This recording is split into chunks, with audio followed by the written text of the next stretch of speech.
So today in our latest screenshots looking at some Oscar snubs through the years, we're looking at something so obvious that we still wonder why Rutger Hauer as Roy Batty and in Blade Runner never got a Best Supporting Actor nomination. Now for the few people out there who have never heard of Blade Runner was basically a science fiction film noir which came out in 1982. Directed by the Oscar winner Ridley Scott and written by Hampton Fancher and David Peoples, based on, of course, the Philip K. Dick novel Do Androids Dream of Electric Sheep. The film is set in the future Los Angeles of actually 2019, in which synthetically created humans known as replicants are bioengineered by the Tyrell Corporation to work on off-field colonies. And in the movie, a group of replicants basically do not want to put up with the slavery anymore, and they're led by Rutger Hauer's character Roy Batty, to find your creator to see if they can extend their life, because according to the movie's plot, the replicants only last a few years. And in the movie, the Rick Deckard character, played by Ford, who might be a replicant, we're not sure, reluctantly agrees to hunt them down and terminate them.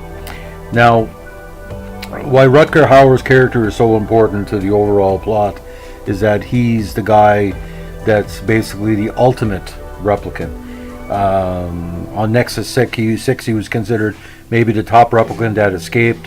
In the movie, he was activated 3 years before, which made him about 4 years old by the time of the events of the film. Now, like any ultimate warrior, no pun intended, he is highly intelligent, fast, and skilled at combat, and a genius intellect, and makes him one of the most dangerous. And when one of Rick Deckard's colleagues approaches him to say, listen, we got to take out the replicants, he's the main one that has to be taken care of, because he's motivating the rest to seek out a future where they would dominate or would not be able to be killed. Now, as the movie goes on, the replicants are tracked down one by one, and they are being eliminated for reasons seen or unseen. They're not really villains; they're just trying to survive. Now, the Roy Batty character is sympathetic. He's very, very determined, and like Rutger Hauer's acting style, who is kind of the poor man's Klaus Kinski for a lot of people, if you ever been a fan of Werner Herzog's male muse. Hauer, European, very intelligent gentleman in real life, very handsome. The 1980s belonged to him. He was in several key movies in the decade, including Flesh and Blood, The Hitcher. Basically left a great performance no matter who he was in. But he gives, no pun intended, humanity at the Roy character. The famous scene at the end where there's a massive confrontation between Harrison Ford's character and the key replicant stands out as one of the best, what they call, rainy action sequences of all time.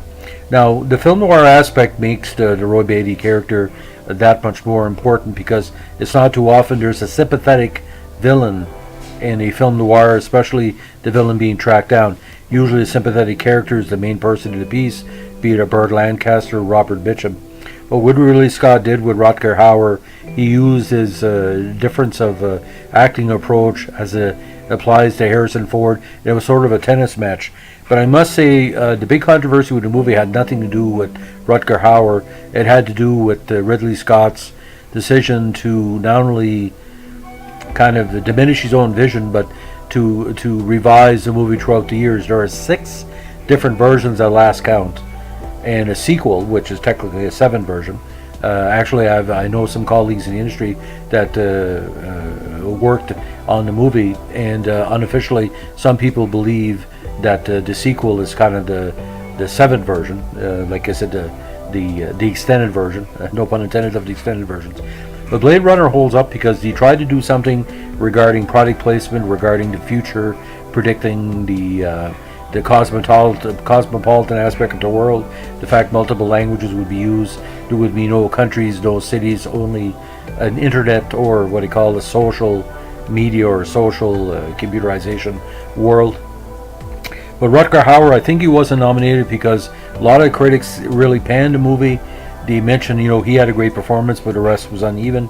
Yes, Blade Runner, the initial version, and I'm talking about the narrated version by Harrison Ford. To me, it's uneven. And I've seen some of the deleted scenes through the years of some weird stuff, like why would prostitutes be wearing hockey masks involving a movie about replicants in the future? There's certain scenes that Ridley Scott filmed either don't make any sense or really don't fit. But again, that's what a creative person does. There's a lot of B-roll. I know as a photographer, I don't just shoot 5 photos at a sporting event. I'll shoot 100 and use the best. And if you have a chance to watch it on DVD, there's a DVD of Blade Runner, the special edition. I think there's 4 or 5 versions. There's also something called the Final Cut, and there's a European and Japanese version, which is a little bit different, a little bit tonal qualities, but look for certain things in the movie, including Rutger Hauer's makeup and presentation, which makes his character that much better. There's various product placements where ads will show up on the Blade Runner movies, electronic walls when you go through the cities. The language that are spoken by one of the key cops that, if I'm not mistaken, is a combination of Esperanto and other dialects. But the Harrison Ford character, this was after Blade Runner, and he was playing kind of a more direct version of himself in real life. Not really a good sense of humor. And Sean Young has a great performance in here as well as one of the replicants that Harrison Ford decides to not murder, but that's another thing altogether. So Blade Runner, Rutger Hauer, for the movie alone, he starts appearing in about a midway part of the movie. He makes the movie from a supporting standpoint. But overall the movie is extremely flawed, but every piece of genius is a little bit flawed. I know when I used to do a layout for my newspapers, I would see mistakes in there that other people wouldn't see, and I was mad at myself, and the people said, I don't see any mistake. All creative people like myself, not consider myself another Ridley Scott, but I'm as creative as most journalists have ever been in the Maritimes. We seek out the best, but sometimes we're a little bit too much in our own ego, and I think that's what Ridley Scott did here. There are certain scenes, especially with the snake lady, that really make no sense, but that's just me. So again, Rutger Hauer, great actor, should have been nominated. Maybe you shouldn't have won for that year. It was a very strong year in '82, but I think he should have been nominated because it was a groundbreaking performance. Because how many Dutch, Germans, Austrians you see in mainstream English science fiction movies? That kind of broke the mold a little bit. So anyway, on this beautiful and warm February day, we wish you the best.